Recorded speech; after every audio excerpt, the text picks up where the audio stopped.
Fala, Tricolor, seja bem-vindo ao pré-jogo comigo, Wallace Vital. E nesse pré-jogo aqui você vai ver a escalação, quem eu acho que vão ser os prováveis jogadores a enfrentar o Atlético Mineiro no Maracanã na noite deste sábado, 4 de outubro.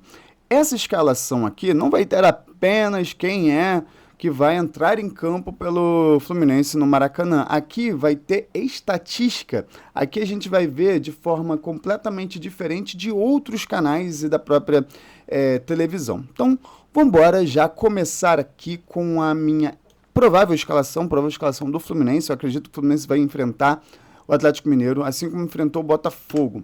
Então, vamos lá. O Fluminense entra em campo com esses jogadores, que são basicamente os mesmos jogadores que entraram em campo pelo Atlético Mineiro.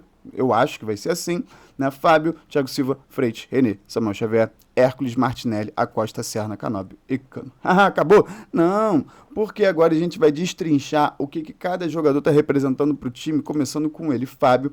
Fábio que tem um pênalti defendido, então a gente pode... um de um, a gente pode... observar que o Fábio é um dos maiores goleiros da atualidade, mesmo com 70 anos. Ele tomou 31 gols, né, durante o campeonato. Tem, se eu não me engano, acho que 6 jogos sem tomar gols. Tomou 31 gols, desses 31 foram 27 dentro da área e 4 fora. Ou seja, o Fluminense deixa muito o time adversário entrar. Porque, apesar de ter 6 jogos sem tomar gol, foram 31 jogos, ou seja, mais do que um jogo, mais do que um gol tomado por partida, fora que lá contra o Bragantino a gente tomou 4, né? Fora as outras falhas, né? Sem contar, né, por exemplo, aqui, ó, gols evitados, tomou um frango contra o Palmeiras que a gente poderia ter saído claramente com a vitória. Mas, goleiraço, né, 16 defesas de chutes vindo de fora da área, 40 defesas, né, dentro da área. Então vamos embora. Agora a gente tem René aqui, nosso lateral esquerdo. Ofensivamente, você vai perceber aqui que o René não dá conta do recado. Ele tem um gol em um chute que ele deu contra o Corinthians e ele tem nenhuma assistência. Ele basicamente é um jogador para defesa. Então, se precisar fazer tabela com o René, pode não contar com ele, né? Porque você vai perceber aqui, ó, passes no próprio campo, ele tem 88% de precisão, abaixo de outros jogadores. E passes no terço final, 72%, parece que ele fica nervoso quando está no ataque. Não, ou seja, eu colocaria um René num esquema tipo 3-5-2, cara, dá liberdade pro Samuel Xavier. Samuel Xavier vai e seja feliz, né? Igual aquele comercial do bilhete único antigo, né? Meu pai, quando eu passei por faculdade, me deu um bilhete único e falou, filha, vai, seja feliz. Então, deixa ele defendendo, né? Freitas de um lado, René do outro, Thiago Silva, né? Então deixa eles três, deixa o Samuel correr, né? Passes longos aí tem até uma precisão boa, 55%, né?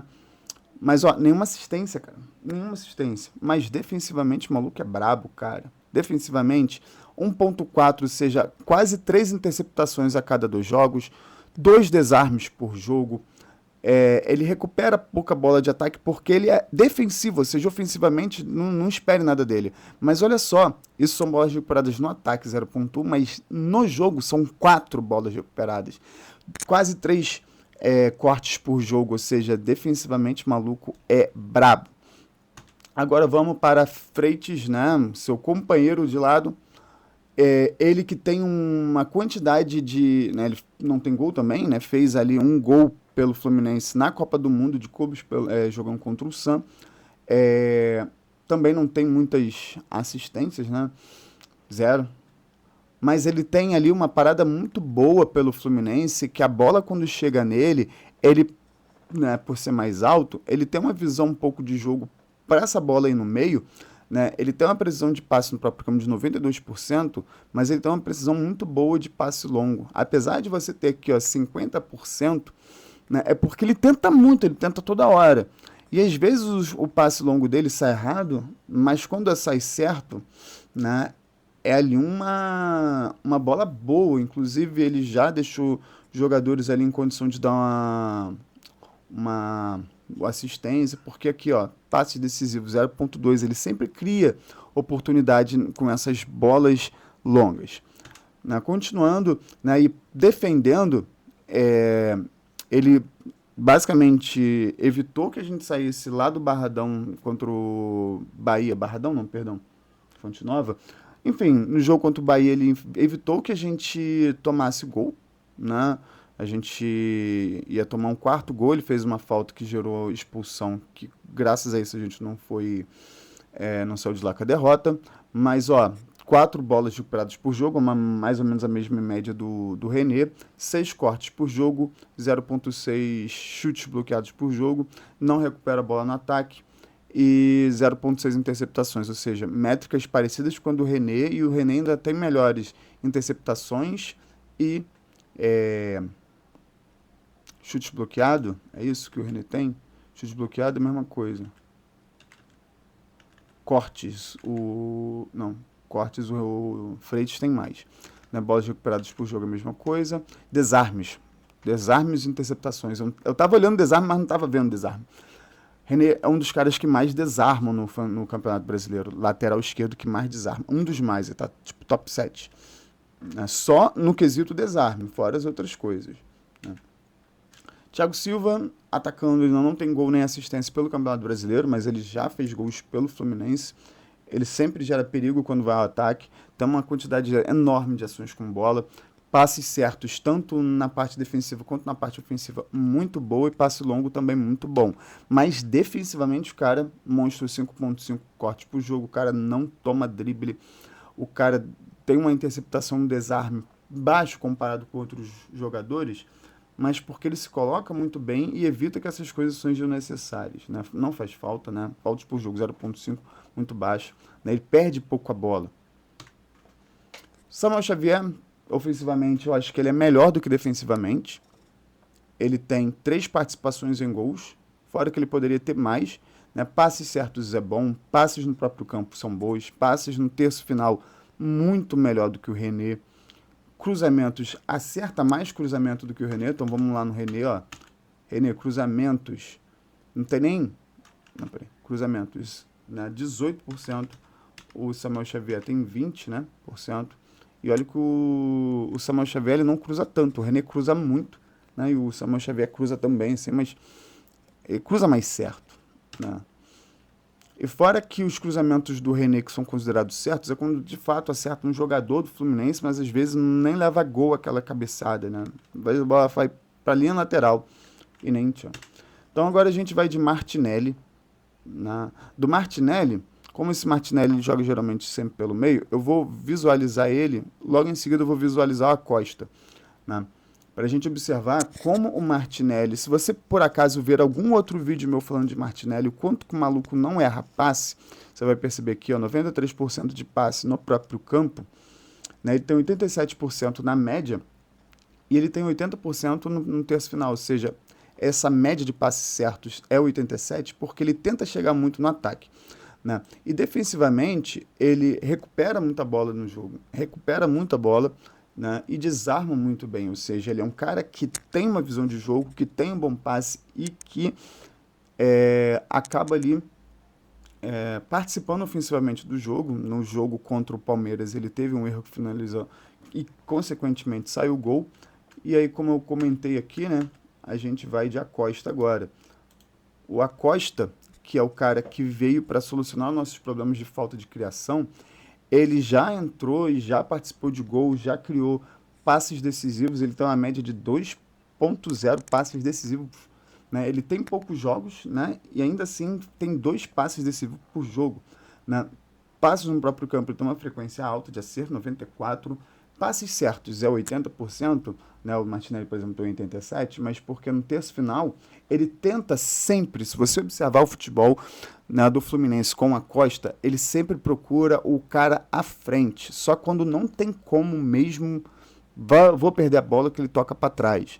Né? Eu acho que se for o Acosta e o Ganso jogando ambos no meio, quando a gente estiver precisando segurar a bola, ou mesmo Cano cansou e não tem John Kennedy, ou o Canóbio Serna cansou também, cara, a solução é Acosta, Ganso e Lima. Porque o Lima ele consegue ir para frente, então dá mobilidade, né, que caso o Acosta esteja cansado, dá mobilidade que o Ganso não vai ter. Então deixa o Ganso, por exemplo, no ataque. Essa é a minha opinião. né? Defensivamente, ele é um jogador que recupera a bola, e recupera a bola no ataque, né? Ou seja, um jogador que participa, né, taticamente muito no jogo, né? Ele recupera a bola, gera oportunidade de gol, fez gol já. Então, tá sendo boa essa contratação. Só não foi melhor porque alguns jogadores acabaram, por exemplo, desperdiçando 3 pontos ali, dois, contra o Sport agora, já que ele fez um gol, né? Participou ativamente ali do segundo. Do segundo? Foi o pênalti, foi... Não, participou não. Quem fez foi o Inácio. No jogo contra o Lanús, assistência dele, gol do Canóbio, a gente acabou tomando o gol de empate e tal. Mas aí é um cara que participa ofensivamente e defensivamente muito bem, assim como ele, Hércules. Eu vou falar do Hércules antes do Canóbio. Canóbio vai vir depois, né, o terço de ataque. E aí o Hércules já tem 3 gols só no Brasileirão, fora as outras competições. Né? Tem assistência também, mas aqui não pelo Brasileirão. Passe, ele tem uma precisão de passe muito bom, chega sempre no ataque, tem média de uma finalização por jogo, tem 14% de conversão de gols, ou seja, uma métrica de atacante, tem atacante, né, que tem conversão de gols de 16, de 20%, o Cano, por exemplo, tem 16, ele tem 14, cara, né, e os 3 gols dele foram dentro da área. Juventude, o Vitória, né, no 1-1, no 1-0, perdão, e eu não tô lembrando agora do outro gol dele pelo Brasileirão. Né, não acerta, né, cruzamento, assim como ninguém do Fluminense acerta cruzamento. Tem boas ações com a bola e defensivamente ele também sempre recupera muitas bolas. Ele tem uma quantidade de desarmes muito boa também. Né? E aí a gente chega agora na parte do ataque. O Serna e o Cano são os jogadores que mais têm participações em gols, que é a quantidade de gols e assistência. O Cano não tem assistência, e o Serna tem 3 gols e 3 assistências, está no momento abaixo dele, numa frequência abaixo do que ele estava. Por exemplo, Fortaleza foi o melhor jogo dele, Fortaleza, América de Cali, foram os melhores jogos dele. Ele tem uma quantidade de ações com a bola relativamente boa, para quem precisa receber essa bola em velocidade, mas ele erra muito passe, perde muita posse de bola, justamente porque ele tenta às vezes fazer jogadas no momento não certo, né? Ele tem uma precisão de passe longo pior ainda, né? E aí eu acho que com essa convocação para a seleção da Colômbia, acredito que ele vai ganhar ali uma vontade a mais para jogar melhor ainda, para ser convocado. Que tipo assim, quando você é convocado para teste, o cara me viu, eu vou ser testado. Então, no campo, na seleção, eu vou tentar jogar melhor e no Fluminense vou tentar jogar melhor ainda. Né? Então, acho que isso vai dar um gás para ele. Né? Eu não vou falar defensivamente dos 3 jogadores aqui, né? Só ofensivamente, que são jogadores de ataque. Canóbio tem muitas ações com a bola, tem menos passes errados do que o Serna, ou seja, acerta mais passes do que o Serna, mas ele vai muito na linha de fundo, ele não tenta fazer corte para dentro igual o Serna, que acaba perdendo posse de bola nesses momentos. Ele vai no cemitério de jogadas, às vezes, quando ele vai na linha de fundo, tem que voltar. E essa bola vai lá na frente, correndo, todo mundo se cansa, volta, às vezes a bola volta no zagueiro. Ele não finaliza jogadas muitas vezes, mas eu gosto muito do Canóbio, né? Ele corre, né, marca muito. Né? Do Canóbio coloquei justamente a marcação dele, porque é um jogador que defensivamente ele sempre participa. Né? Recupera muita bola no ataque, desarma, recupera a bola no jogo de certa forma. Né? Diferente, por exemplo, do Serna. E o Cano, né, nosso 0-1, 6 gols, tem uma média aí de 220 minutos para fazer um gol. Né? Ele faz mais gols quando entra em campo, desde o início do jogo. E se você for comparar, por exemplo, com o Everaldo ele tem quase 400 minutos para fazer um gol. A frequência em gols em minutos, né, é quase 400 minutos, cara. Ou seja, são mais do que 4 jogos para fazer um gol, e o Cano, né, quase metade disso, fora que ele nem joga tanto, às vezes joga, né, no meio da partida. Ele também é um jogador que erra muito passe. Né? Você já deve estar acostumado com o Cano com isso, que o Cano, ele, né, do meio para frente, olhando pro gol, chutando, o cara é gênio. Né? mas né, na hora de você participar de outras formas marcando, ele não marca o jogador com a bola, ele fica marcando aonde o jogador vai tocar, assim como, por exemplo, os toques, né? Ele erra muito passe, né? Ele vira o jogo, tem uma visão de jogo para você virar a jogada muito boa, né? Justamente porque ele chuta muito bem, então ele tem controle de chute muito bem, agora passe mesmo não é a dele. E é isso, essa é a minha provável escalação, essa é a partida, né, que vai mostrar pra gente se a gente vai lutar pela parte de cima ou se a gente vai continuar no meio de tabela, criando oportunidades que a gente vai conseguir sair de lá do Maracanã com a vitória hoje. Então, você assistiu o vídeo até aqui, eu agradeço muito, deixa o seu like, comenta qual é o placar da partida, quem você acha que vai fazer os gols, se por acaso vai apostar, se você for apostar, aposte com consciência, eu não vou fazer merchan de nenhuma plataforma aqui, é porque eu sei que todo mundo tem apostado agora, mas com consciência, galera, os brasileiros estão cada vez mais endividados, né? Cada vez mais sem dinheiro devido à crise que o Brasil está enfrentando. E você que está me assistindo e não me segue, convido você a me seguir para assistir outros vídeos iguais a esse, bem interessantes e diferentes das outras pessoas. Então é isso, galera. Beijo grande, até a próxima. Tchau, tchau.